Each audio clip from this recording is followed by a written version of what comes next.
Assalamualaikum warahmatullahi wabarakatuh. Selamat pagi, selamat siang, selamat malam bagi rekan-rekan mahasiswa sekalian yang akan melaksanakan magang di tahun 2020 ini, baik yang pembekalan tematik ataupun yang baik yang magang tematik maupun yang magang reguler.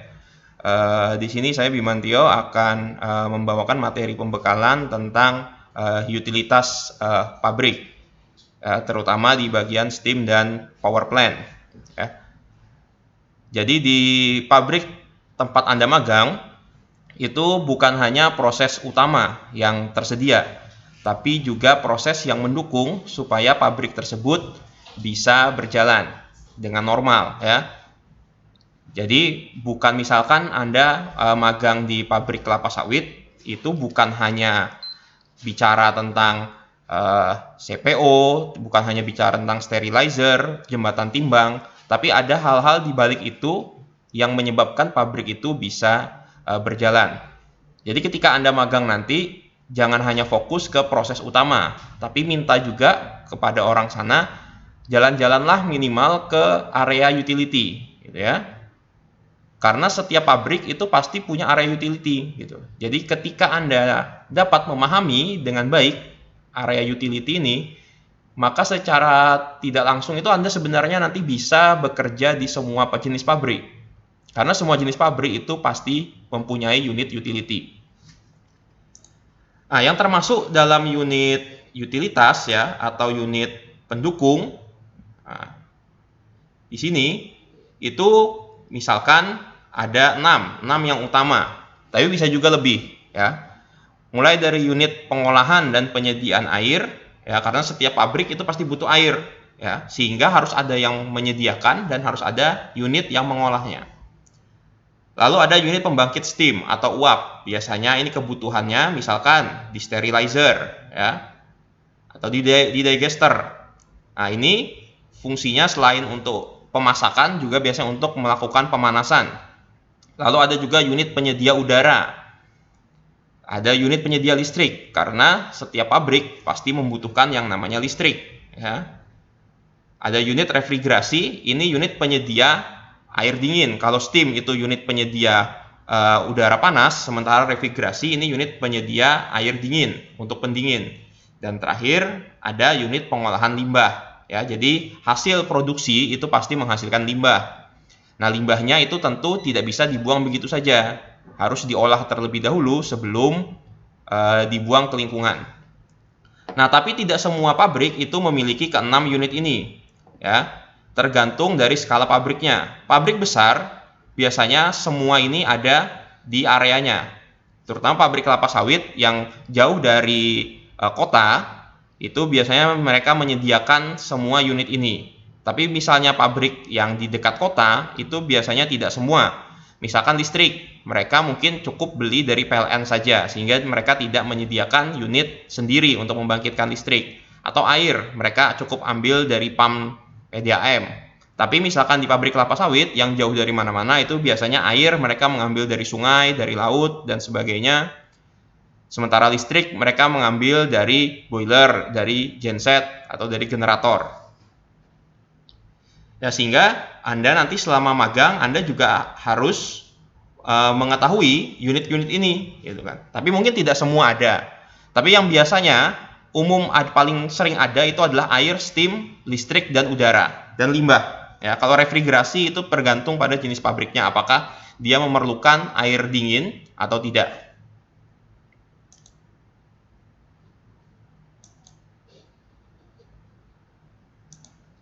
Nah, kita ke arah yang pertama, yaitu unit pengolahan dan penyediaan air, ya, di sini.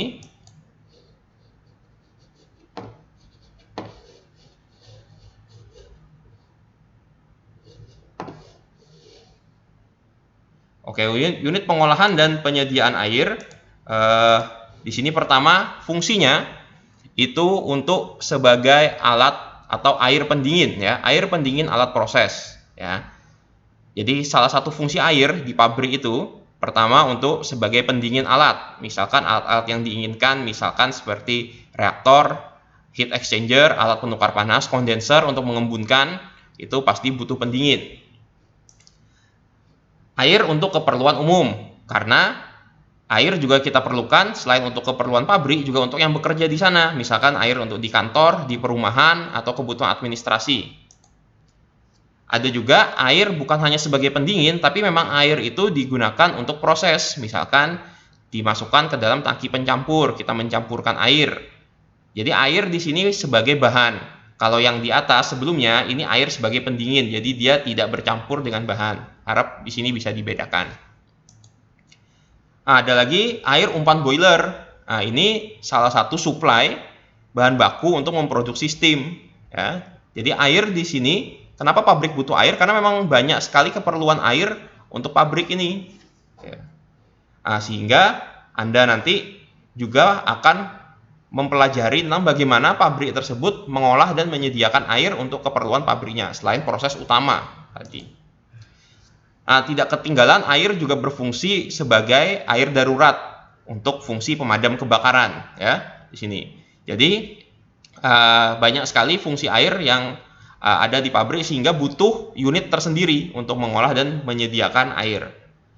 Nah, air untuk pabrik itu sumbernya bisa didapat dari berbagai sumber, mulai dari air laut, air sungai, atau bisa bikin waduk sendiri, atau mengumpulkan air hujan, atau beli, misalkan dari PDAM atau dari penyedia air yang ada di sekitar pabrik misalkan.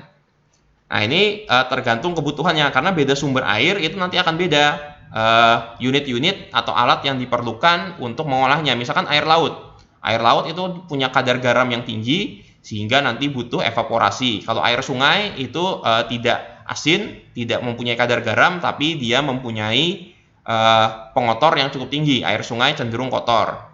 Sementara air waduk dan air hujan ini cenderung lebih bersih, tapi dia sangat bergantung pada musim dan sangat bergantung butuh waktu untuk mengumpulkannya. Ya. Sementara air pihak ketiga itu bisa kita atur sesuai dengan keinginan masing-masing, tapi biasanya biayanya akan lebih tinggi. Gitu. Nah, ini nanti Anda bisa tanyakan ketika magang, pabrik ini airnya dari mana saja, dan belum tentu dari satu sumber. Bisa saja pabriknya dekat sungai dan dia juga bikin waduk sekitar situ karena kebutuhan airnya sangat besar. Nah, itu bisa menjadi bahan acuan Anda. Nah, apabila menggunakan pabrik tersebut menggunakan air laut, maka ada yang namanya unit desalinasi. Ini adalah unit yang khusus digunakan untuk menghilangkan garam-garam dari air laut tadi. Unit ini bisa menggunakan yang namanya evaporator, artinya dipisahkan antara air dengan garamnya dengan cara penguapan, atau bisa dengan menggunakan membran, artinya disaring antara molekul H2O dengan molekul NaCl yang ada di air laut tersebut. Ya, tadi. Ada juga nanti unit sanitasi. Unit sanitasi ini akan ada ketika pabrik tersebut memproduksi air minumnya sendiri. Ya, air kebutuhan air minum dan air rumah tangga itu dipenuhi pabrik itu sendiri. Jadi ada alat yang namanya clarifier, ion exchange, aerob anaerob basin.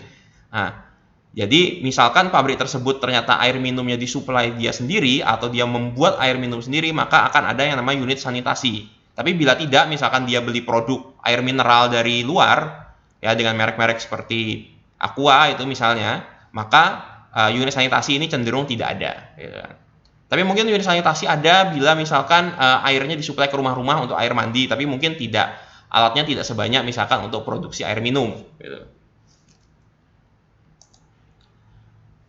Nah, apabila air tadi ya, jadi kan tadi ada air yang digunakan untuk mendinginkan alat, kan setelah digunakan untuk mendinginkan alat, maka airnya akan panas. Nah, air panas tadi tidak langsung dibuang ke lingkungan, karena itu nanti hitungannya rugi. Sehingga air tadi akan didinginkan dan kemudian dimasukkan lagi ke water tank untuk digunakan kembali. Jadi sistemnya sirkulasi gitu.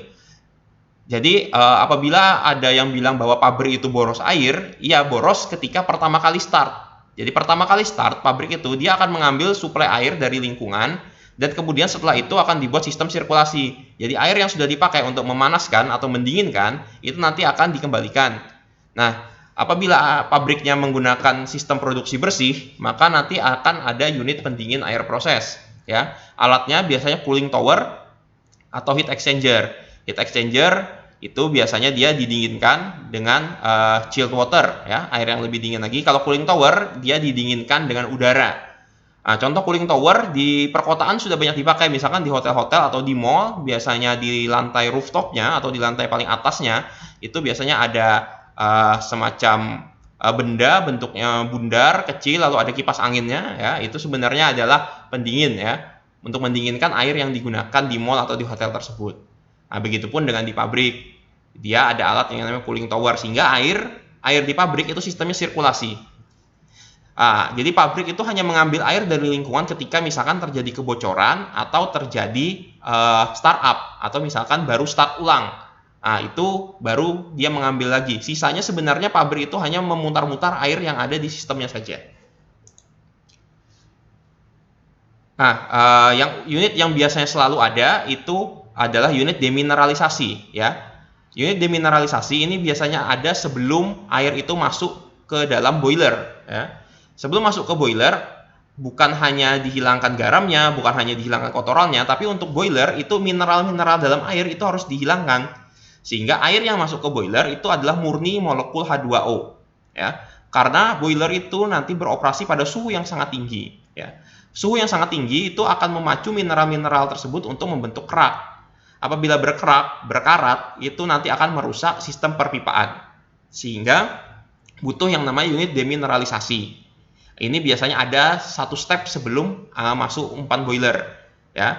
Alatnya biasanya ada namanya deaerator dan oxygen scavenger. Itu biasanya selalu ada.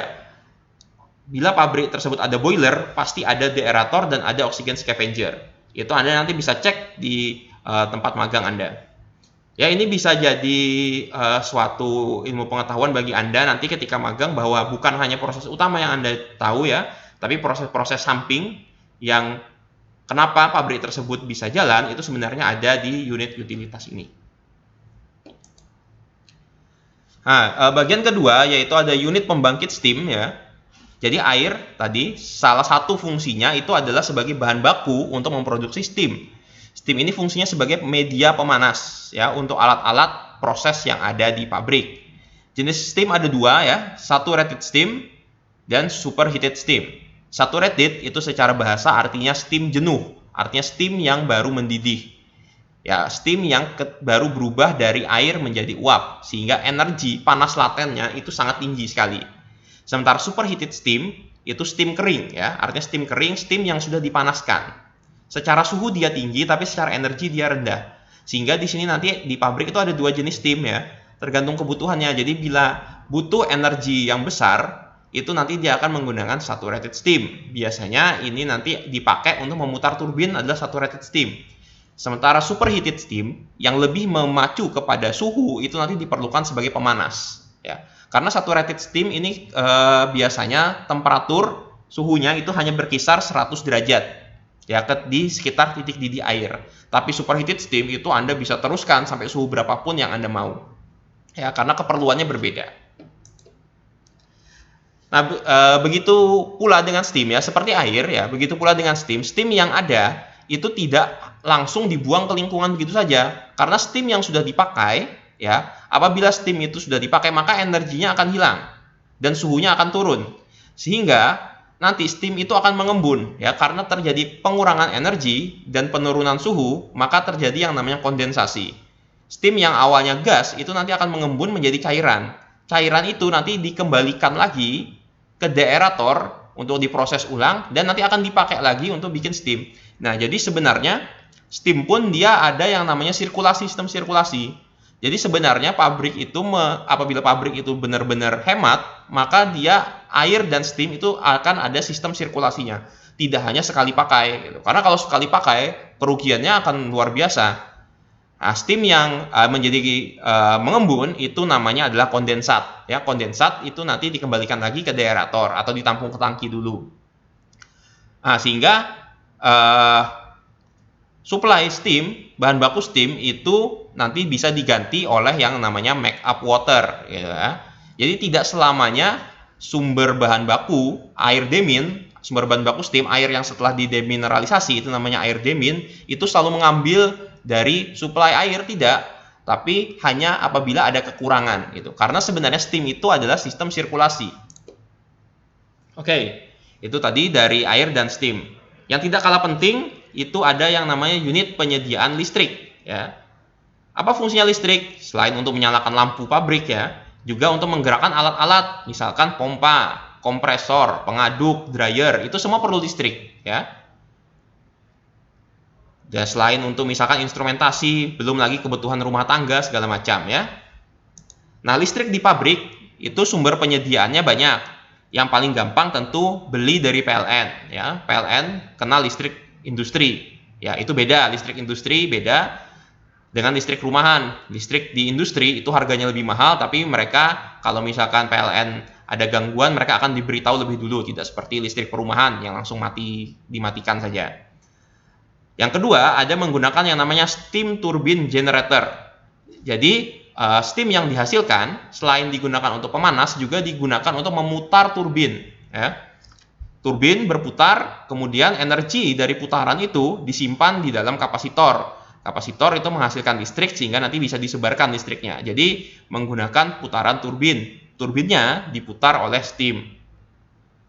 Lalu ada juga diesel generator atau bahasa masyarakatnya genset ya, ini menggunakan solar. Atau bisa juga menggunakan sumber energi alternatif lain, misalkan di daerah itu misalkan menggunakan kincir angin, kincir air ya, atau panas bumi, atau nuklir atau biogas, itu bisa. Nah, ini nanti juga patut Anda cari, harus Anda cari kira-kira di pabrik itu sistem listriknya seperti apa gitu ya. Misalkan di pabrik itu hanya PLN saja, atau misalnya di pabrik itu hanya steam turbin saja. Tapi biasanya jarang, pabrik itu cuma punya satu sumber listrik, minimal dua. Jadi dia yang produksi sendiri, misalkan dari steam turbin atau dari diesel genset, dan biasanya di backup oleh PLN. Karena ketika pabrik itu mau start, kan steam belum dihasilkan, sehingga nanti dia butuh sumber backup. Backup itu biasanya adalah genset atau PLN. Yang utama itu steam turbin ya. Karena steam turbin kan ada namanya sistem sirkulasi sehingga akan lebih hemat dibandingkan dengan PLN atau dengan diesel. Kan kalau dengan diesel kan solar sekali pakai ya dia habis, tidak bisa disirkulasi lagi. Tapi bila menggunakan steam turbin generator, steamnya itu kan nanti akan menjadi kondensat, nanti bisa diputar ulang, disirkulasi untuk menghasilkan listrik. Nah, yang selanjutnya adalah boiler ya. Boiler ini selalu ada di setiap pabrik yang menghasilkan steam. Ya. Boiler itu adalah suatu vessel ya, suatu vessel tabung di mana di dalam tabung itu ada proses pemasakan air ya. Air dipanaskan, dia merubah fase menjadi steam atau uap yang kemudian digunakan sebagai media pemanas atau media pemutar turbin. Nah, steam itu nanti ada berbagai jenis, mulai dari low pressure, medium pressure, high pressure, sampai super high pressure. Tergantung pada tekanan yang dihasilkan oleh steam tersebut. Ya, mulai dari 20 atmosfer sampai 140 atmosfer. Ya, itu bergantung pada kebutuhan pabrik tersebut. Untuk bisa membayangkan seberapa besar 140 atmosfer itu, ban mobil Anda atau ban sepeda motor Anda itu tekanannya 3 atmosfer. Ya, kalau itu meletus saja sudah lumayan, apalagi 20 sampai 140 atmosfer ya. Nah, di pabrik kelapa sawit itu biasanya antara dia termasuk dalam medium pressure, yaitu antara 20 sampai 50 atmosfer. Ya. Jadi Anda tetap harus berhati-hati karena suhunya tinggi dan tekanannya tinggi. Di area boiler biasanya berisik sekali. Di area boiler itu sangat berisik ya. Nah, tipe-tipe boiler yang mungkin nanti Anda temui di pabrik itu pertama ada tipe D. Tipe D itu ya bentuknya seperti huruf D seperti ini ya. Jadi ada dua tabung utama, tabung air dan ada tabung uap. Dan pipa-pipa yang mengalirkan di antara dua tabung ini di sampingnya. Ini boiler tipe D. Ada juga boiler tipe A. Tipe A jadi dia punya satu tabung uap dan dua tabung air di bawahnya. Nah, ini tipe A. Lalu ada tipe O yang tipe tabung air dan pipanya sejajar seperti ini. Ya, jadi nanti Anda bisa cek di pabrik tempat Anda magang itu kira-kira nanti tipe boilernya seperti apa. Tapi yang sama itu ada area, artinya ada tabung untuk uap, ada tabung untuk air ya, dan ada pipa yang menghubungkan keduanya. Intinya itu. Yang membedakan tipe D, tipe A, dan tipe O itu hanya konfigurasinya saja. Karena tipe konfigurasi pipa ini nanti pengaruhnya adalah ke kecepatan aliran dan keperluan menggunakan pompa atau tidak. Dan juga nanti kira-kira ke arah perpindahan panasnya. Nanti mau seperti apa. Nah, secara umum sistem power plant ya, sehingga secara umum di sini Nah, secara umum sistem cycle ya di power plant itu begini. Jadi kita misalkan saja ini dari deaerator ya. Jadi deaerator sumber air kan ada air demin, deaerator itu dipompakan masuk ke boiler di sini. Boiler itu dengan fuel ya, dengan fuel dan dengan air atau udara dibakar di sini sehingga air dari deaerator ini dipompakan ke boiler, dipanaskan sehingga dia menjadi superheated steam ya. Ini sudah jadi steam. Steam ini nanti dipakai untuk memutar turbin. Nah, HP ini di sini adalah high pressure. Jadi ketika tekanannya masih tinggi, dia akan memutar turbin. Nah, mutar turbin. Apabila masih cukup, artinya dia belum mengembun, artinya tekanan dan suhunya masih cukup tinggi, maka akan dilanjutkan untuk memutar turbin yang intermediate pressure dan low pressure. Misalkan turbin-turbin pompa atau turbin-turbin kompresor yang lain. Ya. Jadi di sini bukan hanya dipakai untuk memutar turbin utama, tapi biasanya juga untuk turbin-turbin yang lain. Ini. Nah, setelah dipakai, kan nanti itu steam ini ketika dipakai berulang-ulang, maka tekanan dan suhunya akan turun sehingga dia akan mengembun menjadi kondenser di sini. Sehingga diperlukan kondenser menjadi embun, dipompakan kembali ke deaerator di sini. Sehingga inilah sistem cycle untuk steam, ya kan? Steam dan power plant. Sehingga tidak ada air yang terbuang di sini. Jadi ada air masuk ke deaerator, dipanaskan di boiler menjadi steam. Steamnya dipakai memutar turbin, mau high pressure, intermediate pressure, low pressure, sampai suhu dan tekanannya turun, kemudian dia mengembun jadi air lagi masukkan ke deaerator lagi. Nah, sehingga air-air yang diperlukan, misalkan terjadi kebocoran sepanjang jalur, maka ditambahkan hanya melalui make up water. Jadi tidak setiap saat pabrik itu mengambil air dari alam.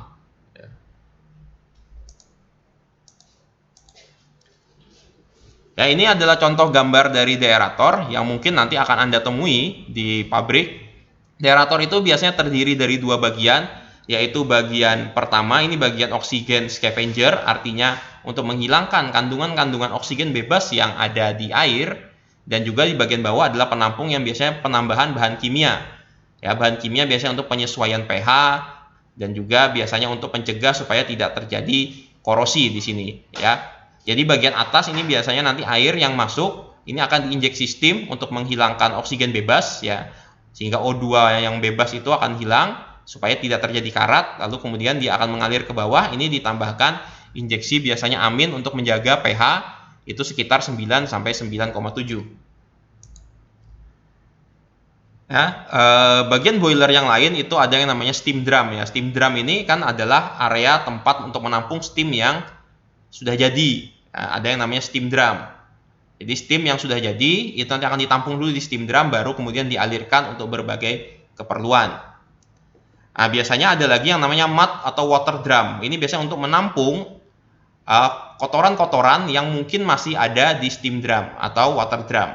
Ya, biasanya kan steam yang ada di sini nanti dia masih ada membawa kotoran. Kotorannya nanti dihilangkan secara bertahap dengan yang namanya blow down secara intermittent. Nah, untuk suplai udara itu biasanya menggunakan yang namanya forced draft fan. Ya, forced draft fan ini untuk mengambil udara, ini seperti blower, dia akan mengambil udara dan menyuplai ke ruang bakar. Kan karena untuk bisa terjadi yang namanya pembakaran itu harus ada bahan bakar, harus ada udara, dan harus ada sumber nyala. Nah, forced draft fan ini bisa digerakkan oleh motor yang artinya menggunakan listrik, atau bisa juga digerakkan oleh steam turbin ya, pemutarnya. Ya, jadi ini salah satu alat atau aksesoris ya untuk mensuplai udara ke dalam pabrik. Pompa juga merupakan bagian utama untuk mensuplai, mengalirkan fluida yang ada di pabrik. Salah satu pompa yang tekanannya paling besar itu adalah boiler feed water pump. Ini biasanya untuk mensuplai air masuk ke dalam boiler. Nah, salah satu biasanya awalnya tekanannya 3,5 atmosfer, itu kemudian bisa sampai 50 atmosfer. Ya. Pompa pun sama, pompa itu ada yang digerakkan oleh motor dan ada juga yang digerakkan oleh steam turbin. Ya.